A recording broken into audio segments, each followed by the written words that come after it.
Module number 6. In this module, we'll be talking about fund accounting and even how reporting looks like. So main focus would be on journal entries as well, because this is something key aspect that every fund accountant want to understand how we record the private credit or loans or obligation entries in the books of fund. I would like to brief about it. But if you need more more and more detailed accounting entries, I would again suggest to go to the GPT, Chat GPT, and provide prompt what topic that you are looking for, and understand the journal entries from ChatGPT as well. But here in this module, we have tried to capture top entries and how GL accounts or fund structure looks like for for accounting perspective. So let's discuss that in details.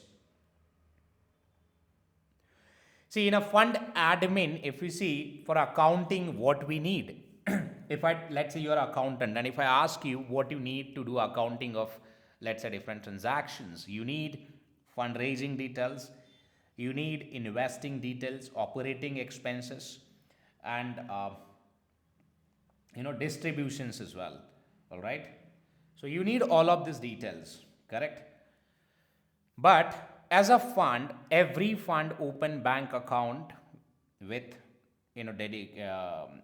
bank like JP Morgan, Goldman Sachs, State Street, BNY, and that fund also need brokers to trade loan transactions, correct? So it means as an accountant on accounting date, accountant need bank statement and broker statement. So from bank and broker statement, accountant's job would be to extract data for accounting. Like if I talk about, let's say, fundraising part, this fundraising need capital call, investing details or capital call for expenses, you can say.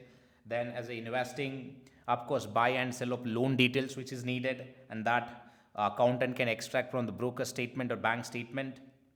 Then operating expense, okay, buy and sell, which is incorrect, but operating expenses, it could be management fees, operating fees, admin fees, audit fees, or different expenses which is needed, right? So that again accountant can extract from the broker statement. And distributions for capital and distributions for a gain, that is also something which is required, and that details accountant can extract from the broker statement. If you see this one, broker statement and a bank statement. All right. And on the basis of that, the journal entries will be prepared.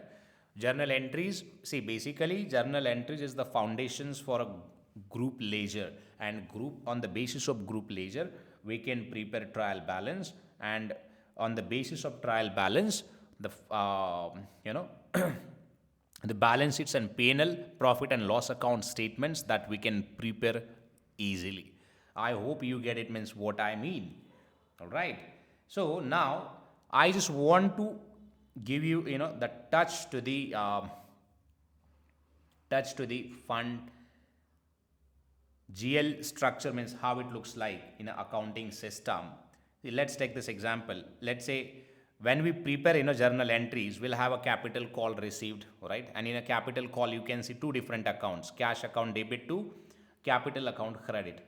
So that impact directly goes to the guys' balance sheets. So cash, we can record it to the asset side as a cash, and capital, we record it to the capital, means liability side. And that's what you can see, liabilities and assets always, they would be equal to each other. Let's take another example, distribution paid. When we paid the distribution, capital will reduce, so it means capital account debit, and cash goes out from the pocket, so cash account credit. So again, that impact goes on balance sheet. So here the important one is, guys, when you prepare journal entry, accounting systems like Geneva, Investa, and Aladdin, they have a capacity to translate the journal entries into GL codes. So cash account, capital account, all are individual GLs, group ledgers, right? And same for P&L as well. Income received for a dividend and interest payment, accounting entry would be cash account debit to income account credit. But again, that impact goes to the P&L, profit and loss account statement, right? So cash and income both are separate GL accounts, but both are linked with profit and loss account statement. Expenses paid, expenses account debit to cash account credit. Here again the impact goes on profit and loss account statement.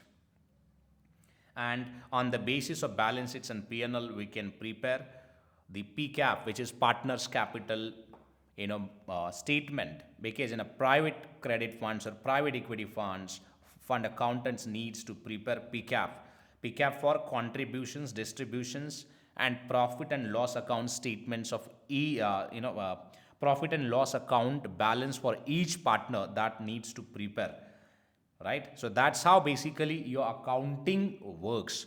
And see, if you now try to understand journal entries based on broker statement and bank statement, okay, and then GL code basically, or GL accounts which are based on journal entries and okay, and then GL code which are linked to the financial statement, which is balance sheets and profit and loss account statements. And on the basis of balance sheets and P&L, we can capture the PCAP balances, which is a contribution, because look at this, the capital LPGP that goes to the contributions or distributions, and we have P&L from the profit and loss account statement. So this is how basically your accounting structure looks like. This is accounting structure, right?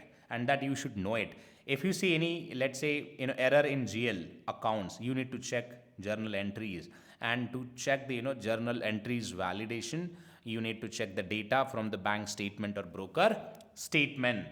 If you see any problem with the balance sheet, check the trial balance, because the balance sheets or P&L both are linked to the trial balance. All right. Yeah, so this was all about main structure. Now let's talk about journal entries. As I said, I have captured a couple of key entries that I want to walk you through, so that if you want to understand more and more, you can go to the chat GPT and ask GPT for more and more journal entries with the different scenarios. But here in this module, I have tried to cover the important journal entries for a couple of scenarios for capital call, expenses, investments, and distributions. So let's go through each one by one. The first journal entry on capital call, let's say the example is fund calls 10 million from LPs to make a direct loan investment.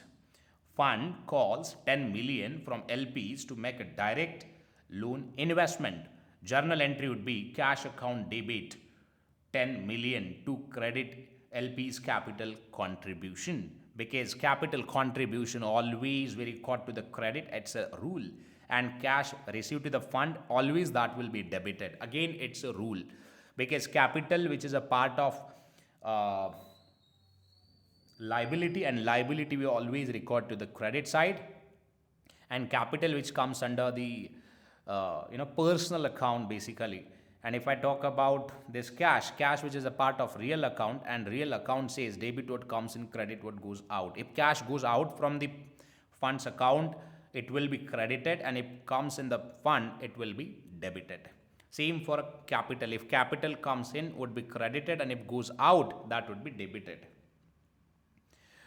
The second journal entry in the books of fund, let's say the scenario is making a loan investment. So it means fund invested in loans basically. So it means offered loan to parties. So how we record the loan as an investment? The fund lends 5 million to portfolio company via SPV, special purpose vehicle, and we have discussed that what is SPV, and you can check the modules. Debit loan receivable. So it means loan, how we record it as an investment, guys, look at this. Debit loan receivable account and credit cash account, which is 5 million. This is how journal entry that we record.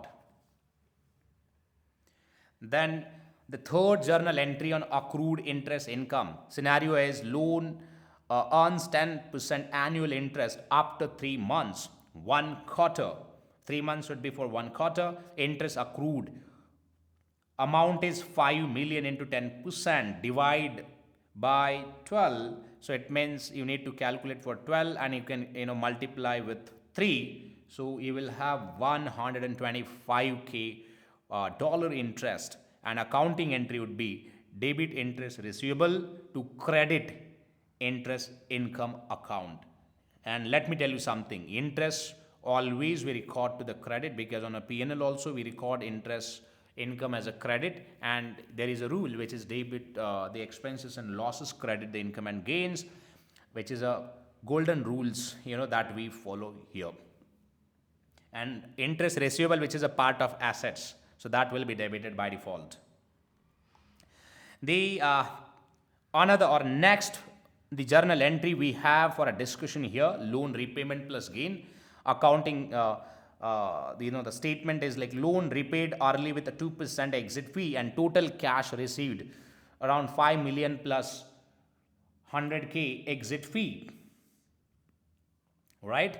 So which is like 5.1 million.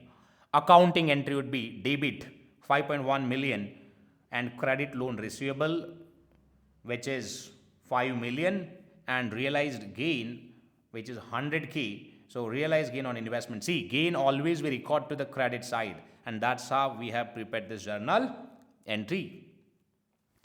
Then the next scenario is accrued interest income. Oops, same looks like it's a dupe, I believe. What happened to it? Sometime that happened due to bug. Let me fix it.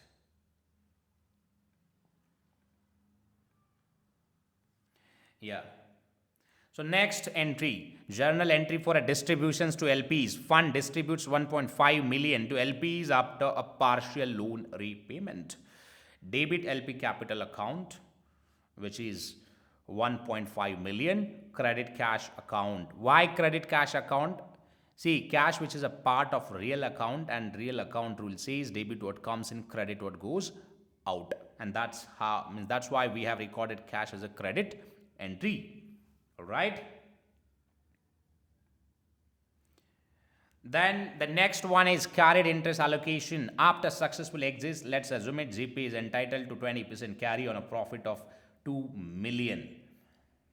And the 20% on 2 million, which is 4 million, right? So entry would be debit LP account, because from LP account it will be debited, and that amount goes to the GP carry allocation, which is 4 million. And here personal account rule will apply, debit the receiver, credit the giver, who is giving and who is receiving, right? The same rule you can apply it. And second one is again in terms of fund. So of course the LP which is paying, and that LP's from LP's account it will be debited, and GP will receive it, so GP's it will get credited. Okay. So here we have a scenario, you can just try to understand it. Same journal entries I have captured and put it in NAV calculations. We have items for NAV calculations like loan investment, which is loan receivable 5 million, accrued interest 125k, cash which is 3.5 million looks like, management fees payable 500k, total which is 8.1 to 5 millions, so which is a net assets. See, to compute net assets value, we have just deducted management fees payable, which is 500k. And the very next to it, we have a balance sheet scenario. If you see how we have recorded assets, cash, loan receivable, and accrued interest, which we have recorded. Here you can say this portion, cash, loan receivable, and accrued interest. So that would be your total assets. Total assets we have, which is 8.6 million. And liabilities and equity, if you look at this, management fees payable 500k, and LP's capital. See, LP's capital in the balance sheets, that will exactly tie with your NAV, net assets value. Here you can see a link, total assets linked to a LP's capital. I hope you guys are able to understand it. And finally, you can see income statement. On income statement, we have interest, let's say, which is the income part, realized gain on investment, again income, and we have a management fees which is 500k. So net loss from the operations, which is 275k. So this is how things looks like, guys. And this net income, you can add it to a capital and distribute that across investors. If you have 2 investors with a 50% commitment each, then you can distribute this losses and report it under PCAP. All right. Key things as a NAV pack, we prepare NAV, balance sheets, P&L, cash flow statement, pickup and performance reports and deliver to our client. These would be your deliverables. And every fund accountant must know this, how we prepare, what are the challenges, what data we required, how we post journal entries, and how we, report the items on a financial statement to compute NAV, assets, liabilities, expenses, income, and cash in and cash out, and even PCAP for each individual partner's contribution. I hope you get it. Yeah, this was all about which I wanted to discuss in this module. If you want to learn more, you can approach AI, ask questions, and get more details. I personally use Claude.ai, Microsoft Copilot, OpenAI. These are the highly valued AI tools which you can access, or try to go to these tools and search any information whatever that you are looking for. That's all I wanted to discuss in this module. We'll see you next module. Thank you very much for watching this. We'll see you next. Thank you.